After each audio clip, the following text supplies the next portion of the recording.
नमस्कार, मी पंजाब डक महाराष्ट्रातल्या शेतकऱ्याला अंदाज देणार आहे. तर राज्यातल्या सर्व शेतकऱ्याला सांगू इच्छितो, आता राज्यात इतका पाऊस चालू आहे, तर मी म्हटलं तर थोडा पावसाचा जोर कमी होईल. पण काय होणार आहे, 19 तारीख 19 सप्टेंबर 20 21 22 सप्टेंबरपर्यंत आणखीन मराठवाड्यामध्ये आणि पश्चिम महाराष्ट्रामध्ये दररोज दुपारपर्यंत ऊन पडेल, पण रात्री त्याला जोरदार पाऊस पडणार आहे. म्हणून मराठवाड्यातून पश्चिम महाराष्ट्रातल्या शेतकऱ्यांनी हा अंदाज सर्वप्रथम लक्षात घ्यायचा. त्याच्यानंतर पूर्व विदर्भ आणि पश्चिम विदर्भ आणि पश्चिम विदर्भात देखील 6, 5, 11 जिल्ह्यामध्ये काय होणार आहे, दुपारपर्यंत 2, 2:30, 3 पर्यंत ऊन राहील. त्याच्यानंतर काय होईल, लगेच स्थानिक वातावरण तयार होऊन 22 तारखेपर्यंत पश्चिम विदर्भात देखील आणि पूर्व विदर्भात 11 जिल्ह्यामध्ये दररोज वेगवेगळ्या भागात भाग बदलत पाऊस पडणार आहे. म्हणून हे अंदाज लक्षात घ्यायचा. त्याच्यानंतर उत्तर महाराष्ट्रातल्या शेतकऱ्याला सांगू इच्छितो की उत्तर महाराष्ट्रात देखील तशीच परिस्थिती राहणार आहे. 19 सप्टेंबरपासून ते 22 सप्टेंबरच्या दरम्यान उत्तर महाराष्ट्राकडे म्हणजे नाशिक जिल्हा, नंदुरबार, धुळे, जळगाव या जिल्ह्यामध्ये की काय होणार, दुपारपर्यंत ऊन राहील, तीव्र ऊन राहील, असा उन्हाचा चटका बसेल. पण रात्रीच्याला अचानक काय होईल, वातावरण तयार होऊन विजेच्या कडकडासह काही भागामध्ये वेगवेगळ्या भागात भाग बदलत भाग सोडत पाऊस पडणार आहे. म्हणून हा 22 तारखेचा अंदाज लक्षात द्यायचा. 23 तारखेपासून 23 सप्टेंबरपासून राज्यातला 2-3 दिवस थोडा पावसाचा जोर कमी होणार आहे. तरी पण देखील स्थानिक वातावरण तयार होऊन काही ठिकाणी पाऊस पडू शकतो. म्हणून हे सर्वप्रथम लक्षात घ्यायचं.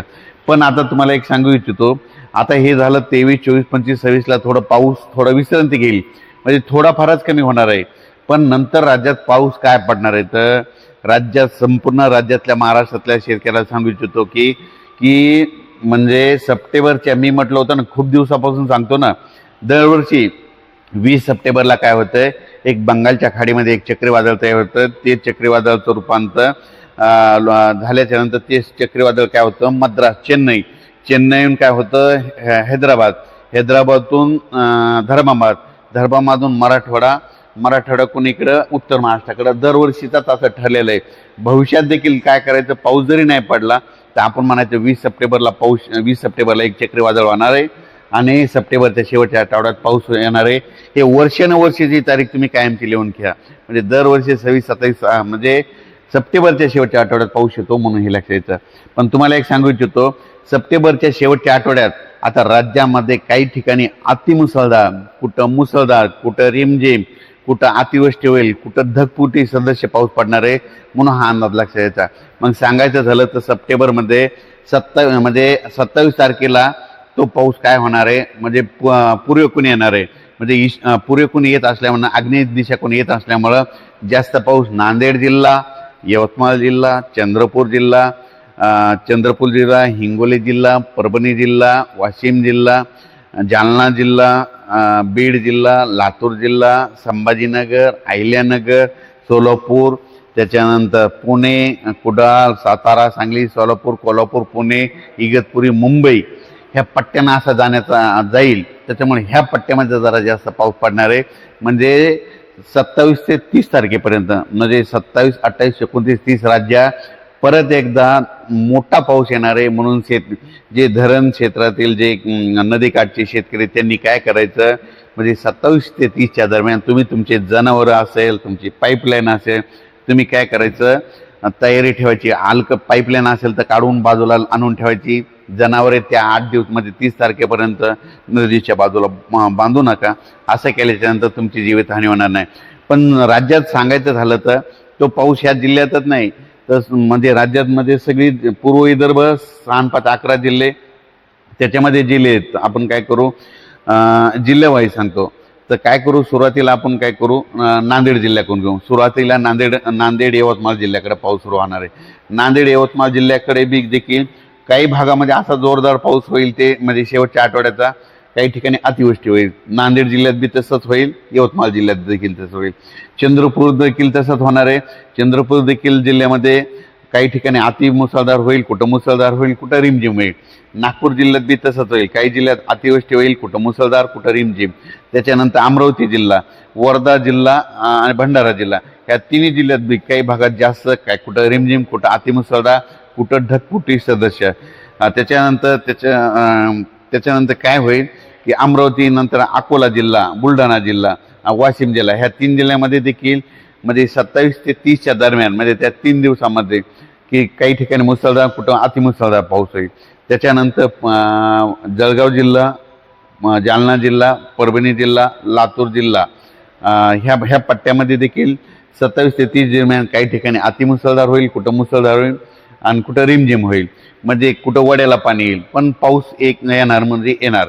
त्याच्यानंतर अहिल्यानगर, धुळे, सातारा, सांगली, सोलापूर, कोल्हापूर, पुणे ह्या पट्ट्यात देखील काय होणार, म्हणजे 27 ते 30 म्हणजे तिकडं 28, 29, 30च्या दरम्यान, म्हणजे तिकडे एक दिवस लेट जाणार आहे पाऊस. 28, 29, 30च्या दरम्यान कुठं अतिमुसळधार, कुठं मुसळधार देखील आणि कुठं अतिवृष्टी देखील होईल. आणि त्याच्यानंतर सांगायचं झालं तर आता मग मुंबई, सगळ्यात जास्त मुंबई, नाशिक आणि उत्तर महाराष्ट्र, नंदुरबार, धुळे आणि गुजरात ह्या पट्ट्यामध्ये मात्र अतिवृष्टी होईल म्हणून हे लक्षात यायचं. मग उत्तर महाराष्ट्राकडे जर खूप पाऊस जर पडला तर काय होणार आहे, परत गोदावरी नदीला पाणी येणार. मग लगेच सांगायचं झालं तर नाशिक जिल्ह्यात दुतोंड्या मारुती आहे ना, त्याला देखील पाणी लागू शकतं ह्यावेळेस ह्या पट्ट्यामध्ये. त्याला पाणी लागले की जायकवाडीचं पाणी सोडावं लागेल.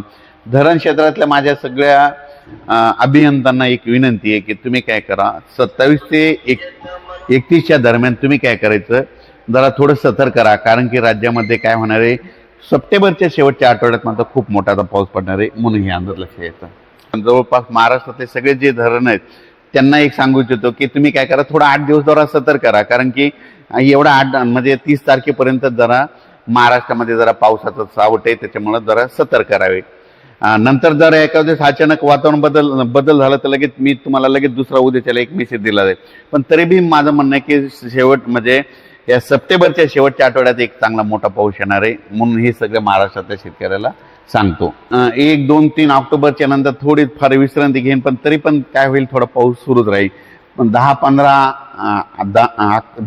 12, 13 ऑक्टोबरला एकदा थोडा पाऊस येईल. 15 ऑक्टोबरचा पाऊस निघून जायला तयार होईल. म्हणजे 15 ऑक्टोबरपर्यंत आणखीन पावसाचं थोडं सावटच आहे.